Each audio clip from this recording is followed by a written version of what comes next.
Everybody, welcome to another episode of Andrew's Adventure.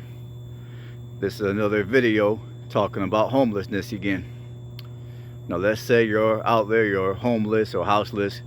I mean, you probably feel like your life is completely uncontrollable. You feel as if your back is against the wall. There's nowhere you can go. You're just stuck.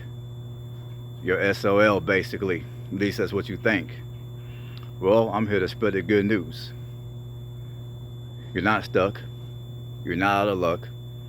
And yes, the situation of you being homeless, of you not being homeless any longer, is very reachable. I mean, that goal is very reachable. You do not have to remain homeless if you don't want to. So if you're in a position right now to where you're homeless for whatever reason that you're homeless, and I forgot to discuss on my last video, another reason why people end up homeless is, and this is more so for men, there's men out here that they get divorces for whatever reason. They get divorced, and now they're stuck for the next however many years paying child support.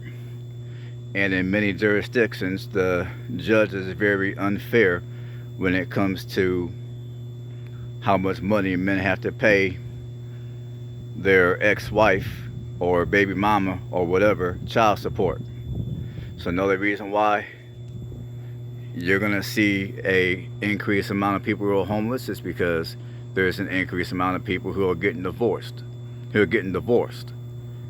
And like I said, this is mostly for men.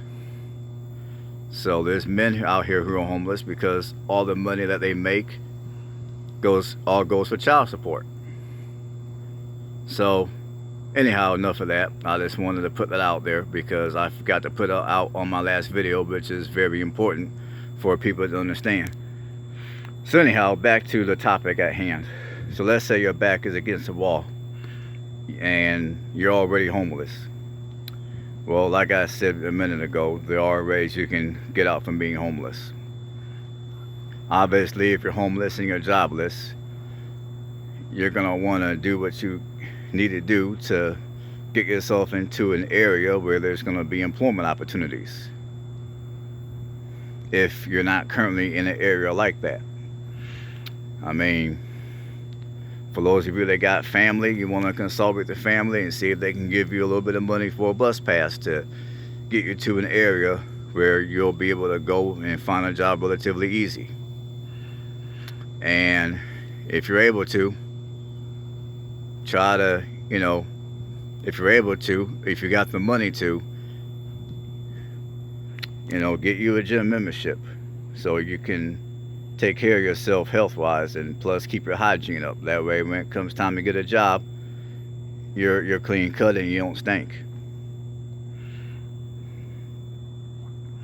And another thing is, sometimes if you're homeless, there's services that will be rendered to the homeless population if you dial 211, or sometimes if you go to the unemployment center and you explain to them your situation. Sometimes, depending on where you live, there'll be services that will be rendered to members of the homeless population. That way you can get a job and get back on your feet.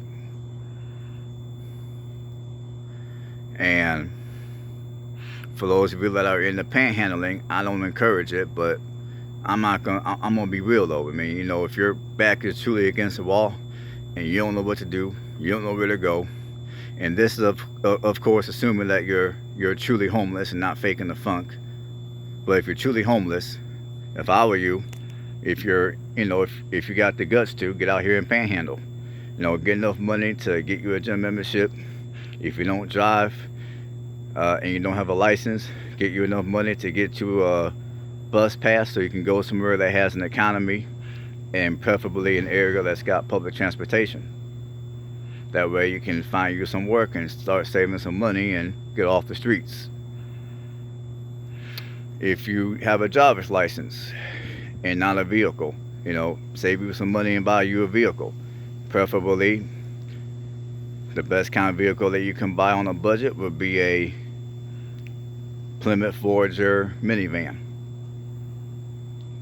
I mean, I wouldn't buy no type of luxury car or sports car, and I wouldn't buy an SUV only because they're gas guzzlers. I would just stick with a Plymouth Forger, or if you can find you a Chevy Astro, that's also a good van. If you can find you if you can still find a Chevy Illumina APV, I mean, any of those kind of vans are going to be decent starter vans if you're on a budget and you're trying to get off the streets. And that would be assuming, of course, that you had a license but no vehicle, and you were living out of a tent or living under a bridge, or you were going from shelter to shelter. Now, if you already have a vehicle and you're homeless, you know, I guess in that sense, consider yourself lucky in a way. Because if you already have a vehicle and you're homeless, all you gotta do is get you a little money. That way you can get you a gym membership and then go out here and look for work. And if you have to, use somebody else's address until you get your own. I mean, there's businesses that there's UPS businesses that you can go and you can purchase yourself a post box address, which, by the way, is what I did when I first came out here to Montgomery, so I can get all my mail, and plus I would have a Montgomery address, so to speak.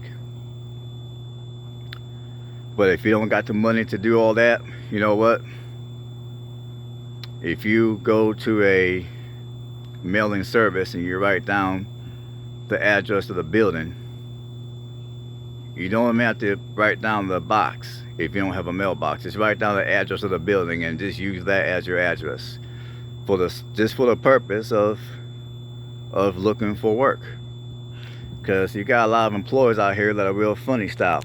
I mean, if you don't have an address, they're not going to give you a job. And what many employers fail to realize is how is somebody supposed to get off the street if they don't have means of taking care of themselves? I mean, you know, landlords, as we all know, they ain't gonna rent to nobody for free. You gotta pay for that shit. So if you have to, just go to a business or go to a building that's vacant or go to a house that's vacant. Write down the address and use that. Now, I don't condone lying or being deceitful, but when your back is up against the wall and you gotta do what you gotta do to survive, you gotta do what you gotta do. I mean, I'm just keeping it 2,000% real for y'all. You gotta do what you gotta do. I mean, when it comes to surviving, sometimes honestly you might just have to go out the door. And that would be assuming that, of course, that you're truly homeless, not faking the funk. I can't emphasize that enough. But sometimes you gotta do what you gotta do out here. If you gotta use the address of a vacant house or a vacant business, do so you can get yourself a job and get you up off the street. Now, of course, if someone who's got mental issues is facing homeless, then I mean, I can't really adjust that because I don't have any special training to give that type of advice. So you have to speak to a professional about a person who you might know who might be in that type of a situation. This video was primarily for those who have their scruples, who have their head on their shoulders, and who are there upstairs, who may have just ran into a series of bad luck or made a series of bad choices.